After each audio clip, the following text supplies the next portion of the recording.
Stages identify చేయండి. నేను మనం లా ఆఫ్ వేరియబుల్ ప్రపోర్షన్స్ లో first stage, second stage, third stage అని చెప్పుకున్నాం. సో ఫస్ట్ స్టేజ్ ఎక్కడ ఎండ్ అవుతుంది, సెకండ్ స్టేజ్ ఎక్కడ ఎండ్ అవుతుంది అని చెప్పుకున్నాం.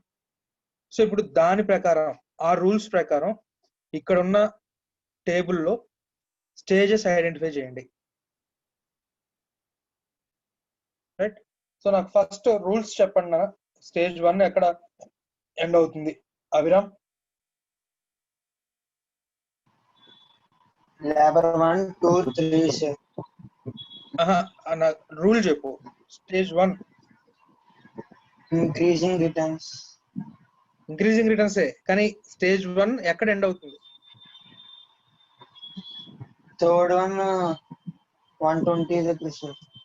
రూల్ ఏంటి? స్టేజ్ 1 నిన్న చెప్పాను లాస్ట్ లో, స్టేజ్ 1 అయిపోయింది లేదా స్టేజ్ 1 కంప్లీట్ అయిపోయి స్టేజ్ 2 స్టార్ట్ అయిందని మనకి ఎలా తెలుస్తుంది అనేది నేను మీకు చెప్పాను. ఇంక్రీజ్ స్టార్టింగ్ నుంచి ఇంక్రీజ్ అయ్యి ఎక్కడ దాకా ఇంక్రీజ్ అయిందో అది స్టేజ్ 1 సార్. కాదు, వెళ్ళా సరిగ్గా వెళ్ళా నువ్వు. కార్తిక్ సార్, స్టేజ్ 1 ఎక్కడ ఎండ్ అయింది అనేది మనకి ఎలా తెలుస్తుంది? Average product marginal product equal అయితే స్టేజ్ 1 ఎండ్ అవుతుంది sir. AP is equal to MP. Right. And ఇక్కడ బాగా ఇంకోటి గుర్తుపెట్టుకోవాల్సింది ఏంటంటే MP cuts AP from above.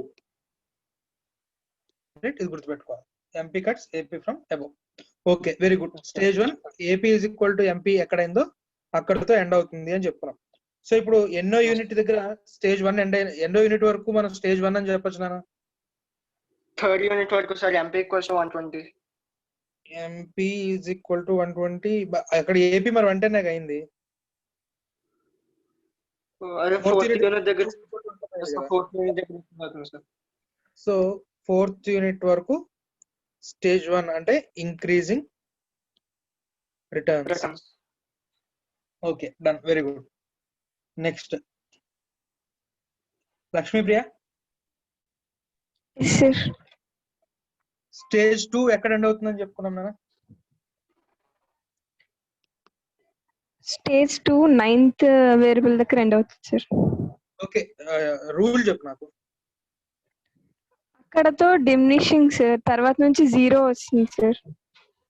Stage 2 ఎక్కడ ఎండ్ అయింది అనేది మనకు తెలుస్తుందని మన సాలిడ్ రూల్ చెప్పాను నేను క్లాస్ లో. తర్వాత నెగిటివ్ వస్తున్నాయి కదా sir, negative returns. Beating around the bush. నువ్వు కరెక్ట్ గా పాయింట్ కి రా. నెగిటివ్ చెప్తున్నావు, అన్ని చెప్తున్నావు కరెక్ట్ గా. ఆ పిన్ పాయింట్ ఉంది మనకి. సెకండ్ స్టేజ్ ఎక్కడ ఎండ్ అవుతుంది?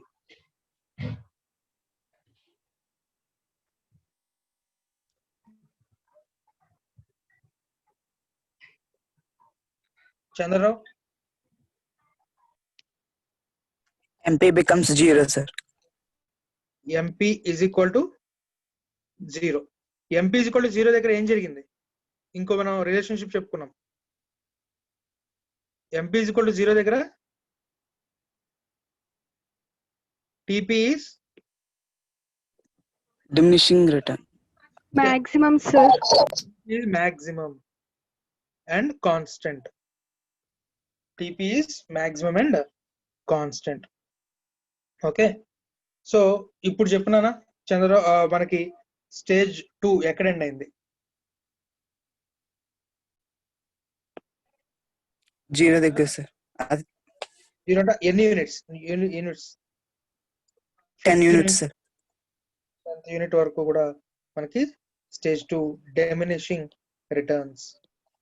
Stage 1 and stage 2. Sorry, 10th వరకు కదా, నేను 9th వరకే గీసాను. Okay okay okay. సో ఇంకా ఇక్కడ నుంచి అంతా కూడా negative returns. So negative returns ఏమైంది? MP negative, TP also reducing. Right. So ఇది మనం స్టేజెస్ ఐడెంటిఫై చేయడం. ఓకే, సరే.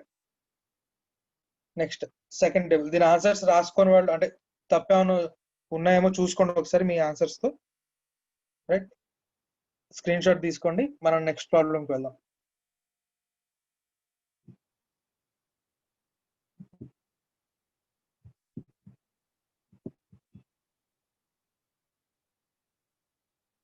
Okay, done. Next problem.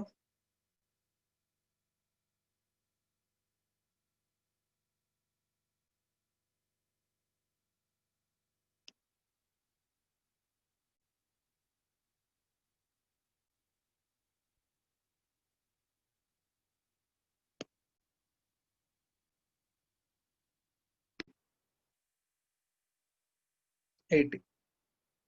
మనం ఈ రెండు ఫైండ్ అవుట్ చేయాలి, ఈ బాక్సెస్ ఫైండ్ అవుట్ చేయాలి అని చెప్తున్నాం. ఎవరైనా చేశారా నాన్న? Yes sir. Yes sir. Okay, Charishma ఈ సెకండ్ యూనిట్ దగ్గర టీపీ ఎంత చెప్పు. 180 సార్. ఓకే, 180. ఇంకెవరు చేశారన్నారు? అభిరామ్ అభిరామ్ ఎంపీ చెప్పి ఇక్కడ థర్డ్ యూనిట్ దగ్గర 60 సార్. 60. ఓకే, సరే. మిగతా వాళ్ళకి ఇది ఎలా చేశారో నేను చెప్తాను, మీరు కూడా ఒకసారి మీ టెక్నిక్ చెక్ చేసుకోండి మీరు చేసిన దానికి. సో మనం ఇది ఫైండ్ అవుట్ చేయాలి, మనకి ఇది తెలియదు ఇంతకు ముందు.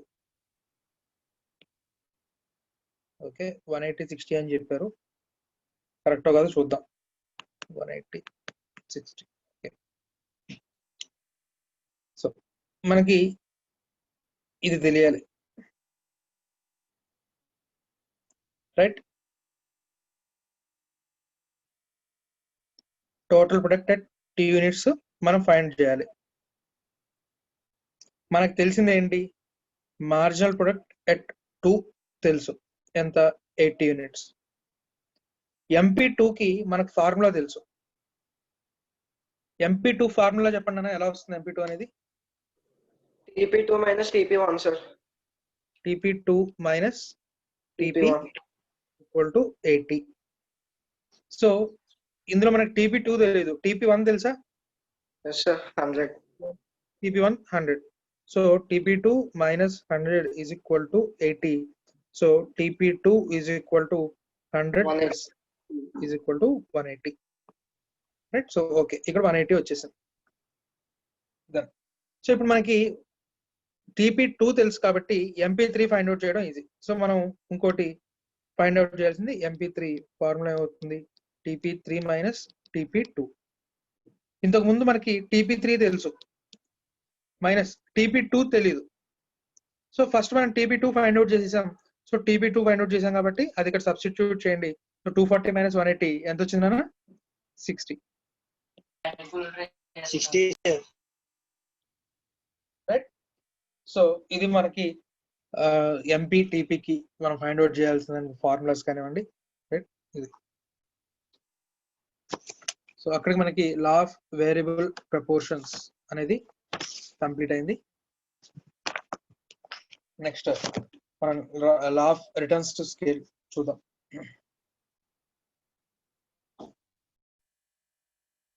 So law of returns to scale.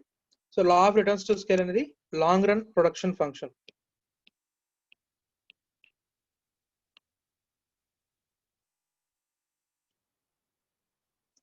So short run కి లాంగ్ రన్ కి డిఫరెన్స్ ఏం చెప్పుకున్నాం మన? షార్ట్ రన్ లో inputs at least 1 input is fixed అని చెప్పుకున్నాం. సో లాంగ్ రన్ లో all inputs are variable. All inputs are variable long run లో, బట్ టెక్నాలజీ ఈస్ కాన్స్టెంట్.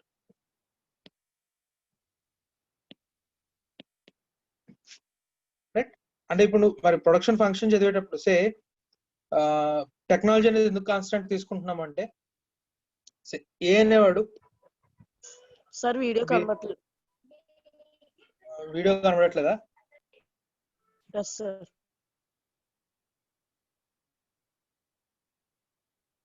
నన్ను అందరికీ అదే ప్రాబ్లమా? ఎస్ సార్, బాగానే నో కనిపిస్తుంది. సార్, కనిపిస్తుంది సార్. ఓకేనా? నువ్వు ఒకసారి మళ్ళీ లాగౌట్ అయ్యి లాగిన్ అవ్వు వీడియో కనబడకపోతుంటే, సార్ మీది వీడియో ఆఫ్ చేసినట్టుంది సార్. లేకపోతే నీకు నెట్ స్లో ఉండొచ్చు. Okay sir. Leave.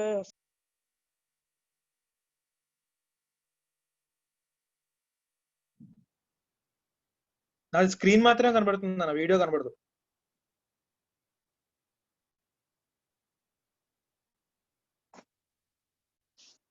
Okay done.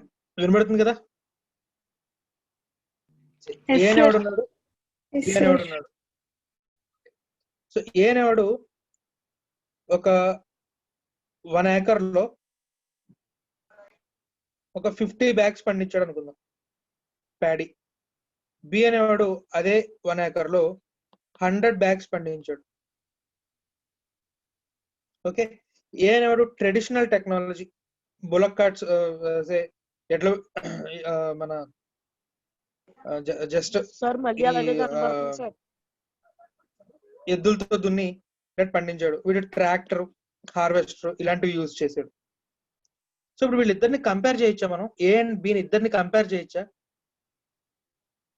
Comparison కుదురుతుందా? No, sir. మీ తమ్ముడేమో 6th క్లాస్, రైట్, వాడికి 600 కి 590 మార్క్స్ వచ్చాయి, రైట్. నువ్వేమో 10th క్లాస్, 600 కి 530 మార్క్స్ వచ్చాయి. ఇప్పుడు ఇద్దరిని కంపేర్ చేసి మీ తమ్ముడిని బెటర్ అని చెప్పచ్చా? No, sir. అలాగే ఇక్కడ కూడా ఏ అనేవాడు ఒక టెక్నాలజీ యూజ్ చేస్తున్నాడు, బి అనేవాడు ఒక టెక్నాలజీ యూజ్ చేస్తున్నాడు. సో ఇద్దరు ఒకే టెక్నాలజీ యూజ్ చేయట్లేదు కాబట్టి వీళ్ళిద్దరిని కంపేర్ చేయడం కుదరదు. So similarly long run production function లో కూడా మనం కంపారిజన్ చేయాలి అంటే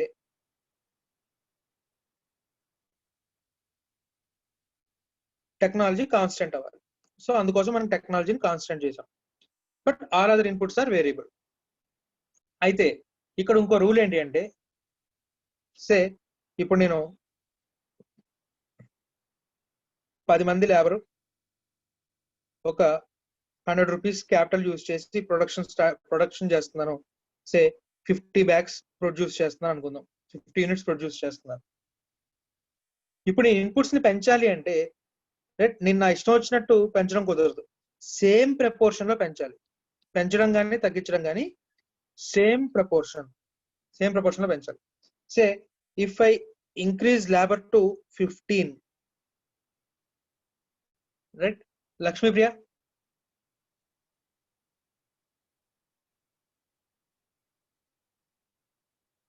లక్ష్మీప్రియ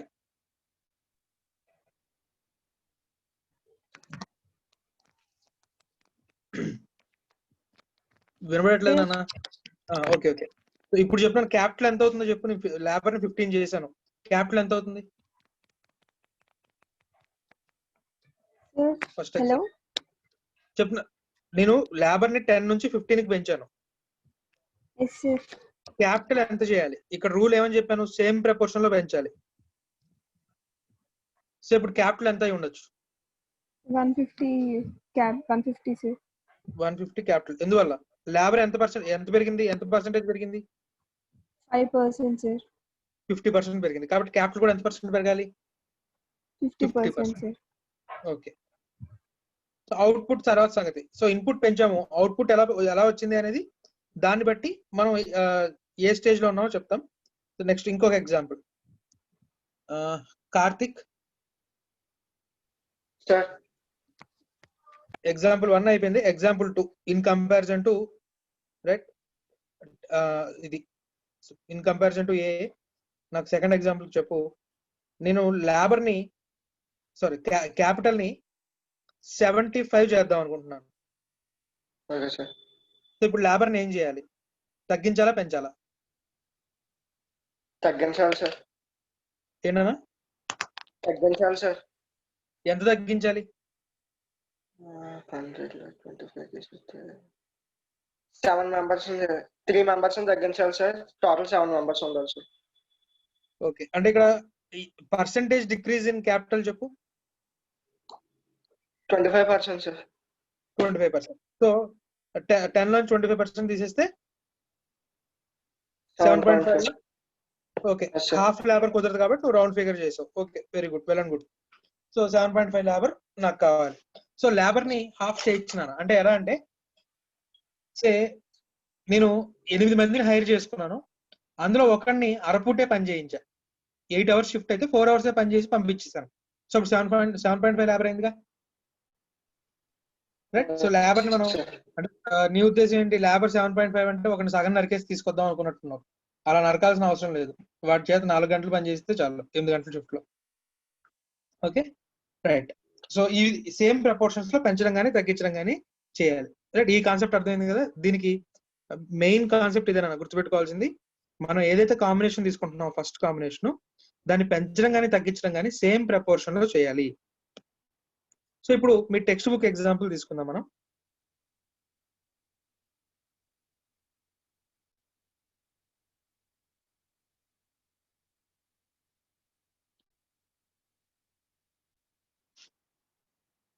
సో మీ టెక్స్ట్ బుక్ ఎగ్జాంపుల్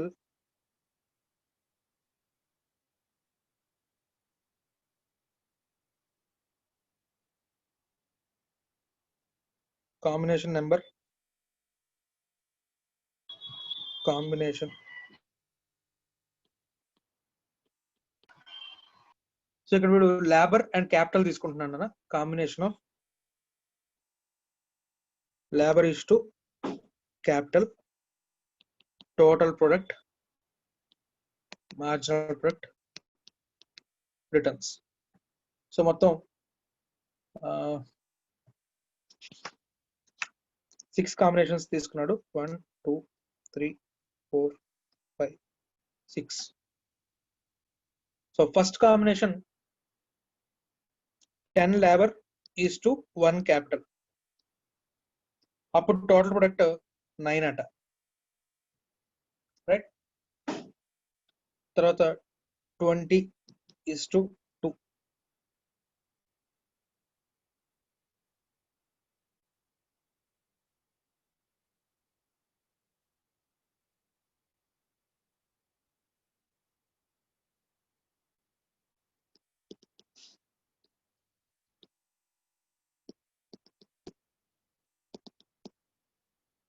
లేదా మీరు మీ టెక్స్ట్ బుక్ లో ఉన్నట్టు కూడా రాసుకోవచ్చు. నేను జస్ట్ రేషియోస్ లో రాసుకున్నాను. Okay, 9 20 32 44 60 55 to 6. Sir, 60:6 that's 60:6. Okay, 60:6. 1 2 3 4 5 6. Okay, done. So 65. Next marginal products ఇస్తున్నాడు. 9 11 12 12 11 10. ఇక్కడ చూస్తేనా మనకి 9 11 ఇది ఇంక్రీజింగ్ రిటర్న్స్ టు స్కేల్ అంటాం దీన్ని. ఇది లా ఆఫ్ రిటర్న్స్ టు స్కేల్ కాబట్టి ఇంక్రీజింగ్ రిటర్న్స్ టు స్కేల్. మరి ఇంక్రీజింగ్ రిటర్న్స్ అన్నప్పుడు మరి లా ఆఫ్ వేరియబుల్ ప్రపోర్షన్స్ లో ఇంక్రీజింగ్ రిటర్న్స్ గురించి మాట్లాడుతున్నావా, అది లా ఆఫ్ రిటర్న్స్ టు స్కేల్ లో ఇంక్రీజింగ్ రిటర్న్స్ గురించి మాట్లాడుతున్నావా అనేది తెలియాలి. కాబట్టి డిస్టింక్షన్ కోసం నువ్వు ఇంక్రీజింగ్ రిటర్న్స్ డిమినిషింగ్ రిటర్న్స్ అన్నావు అంటే law of variable proportions. Increasing returns to scale అని చివరిలో స్కేల్ మెన్షన్ చేస్తున్నావు అంటే కనుక అది మనకి లాంగ్ రన్ ప్రొడక్షన్ ఫంక్షన్ అవుతుంది. సో ఇది constant returns to scale, right? ఇది diminishing returns to scale, right? దీన్ని డయాగ్రమాటికల్ గా రిప్రజెంట్ చేస్తే increasing returns, constant returns, diminishing returns, right? ఇక్కడ y యాక్సిస్ మీద టీపీ తీసుకుంటున్నాం, scale of production x axis మీద తీసుకుంటున్నాం, రైట్? సో సింపుల్ గా చెప్పాలి అంటే సే నేను ఇన్పుట్స్ ని 20% పెంచాను అన్న, ఇన్పుట్స్ ని 20% పెంచాను, రైట్? నా original combination so 500 labour 2000 capital. Okay, ఇప్పుడు ఇంక్రీజ్డ్ కాంబినేషన్ చెప్పినానా చరిష్మా? ఇక్కడ అవుట్పుట్ టోటల్ ప్రొడక్ట్ ఇక్కడ ఒక 10,000 అనుకుంటాను. ఇప్పుడు నాకు రివైజ్డ్ కాంబినేషన్ చెప్పినానా? Input revised combination 20% increase. Charishma sir yes sir. చెప్పినా లేబర్ ఎంత అవ్వాలి?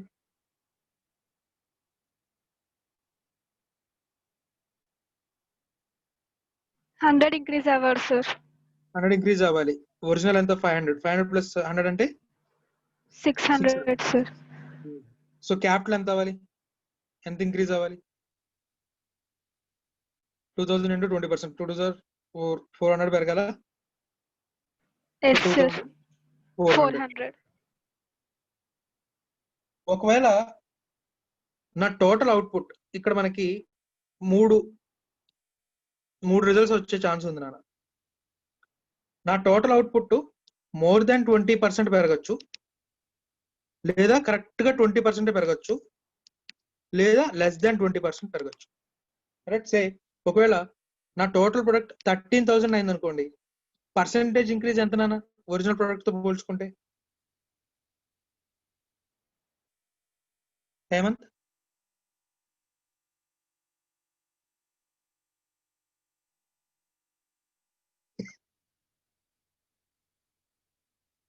కార్తిక్ 30% సార్. 30%. సో 30% అనేది 20% కంటే ఎక్కువేనా కదా? Yes sir. సో నువ్వు ఇన్పుట్స్ ని 20% పెంచితే అవుట్పుట్ 30% పెరిగింది. సో ఇది మనం ఏ స్టేజ్ లో ఉన్నామని చెప్పొచ్చు నాన్న? Increase in returns increasing returns to scale. To scale. Increasing returns to scale. Right. ఒకవేళ 12,000 పెరిగింది అనుకోండి, పర్సెంటేజ్ ఇంక్రీజ్ ఎంత? 20%. 20%. కాబట్టి దీన్ని ఏమనొచ్చు? Constant returns to scale. Returns to scale. ఒకవేళ 11,000 అనుకోండి, ఎంత పెరిగింది అవుట్పుట్? పర్సెంటేజ్ ఇంక్రీజ్ ఎంత? 10%. 10%. సో ఇది డిమినిషింగ్ రిటర్న్స్ టు స్కేల్. ఇది మనకి లాంగ్ రన్ ప్రొడక్షన్ ఫంక్షన్ అంటాం కదా, సో దానికి సంబంధించింది ఇది. ఓకే, ఇంతవరకు డౌట్స్ ఏమో అడగండి ఒకసారి. సార్ స్కేల్ అంటే అవుట్పుట్ సార్.